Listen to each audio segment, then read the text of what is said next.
Pro Football Weekly talks to coaches, evaluators, scouts from around the league and brings it to you in our Audible segment. Nolan, we start in Minnesota. The Vikings, we know, changed over quarterbacks, going to Christian Ponder. Now, and one evaluator has pointed out that really the level of talent there in Minnesota is really down and isn't impressed with the job that Coach Frazier has done. Yeah, Coach Frazier's come under a lot of scrutiny. He's a coach that I've played for personally, firsthand, seen him up close. I always thought he was very stoic, a lot like Chuck Noll, a lot like Tony Dungy.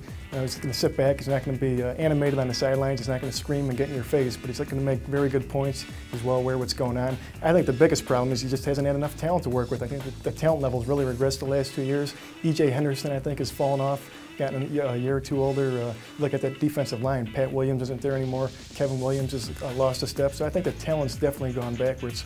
Yeah, it's tough for Leslie Frazier to jump in there with this talent as it stepped back from those days in the NFC Championship just a couple of years ago.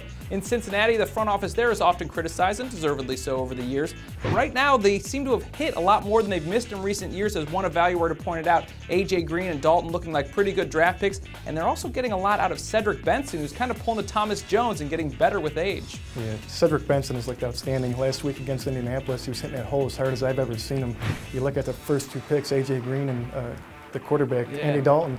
I think you got to give a lot of credit to Jay Gruden for really simplifying that offense and turning those guys loose. To get as much production as they're getting out of those rookies, I think it's a phenomenal job. And getting 2 first-rounders for Carson Palmer when it looks like they already have their quarterback, it's amazing the front office is doing what it's doing. In San Francisco, Jim Harbaugh getting a lot of the credit, and rightfully so. He's doing well with Alex Smith and getting that offense going. But the opposite side of the ball, as one evaluator pointed out, needs to get some of that credit. Ed Donatel doing a great job, specifically with Carlos Rogers, who I think is finally playing the way that the Redskins had hoped he'd play when they drafted him.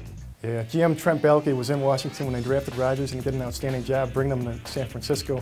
They've got a lot of production out of him. He's playing with a lot more confidence, and I think you got to give a ton of credit to Ed Donatel. He's a guy that's, I think, going to get consideration for a coordinator job after the season. Yeah, if the Niners defense keeps playing the way it is, I think he's definitely in line for that. That's the audibles of what we're hearing from around the league. For the best coverage of the NFL, check us out at ProFootballWeekly.com.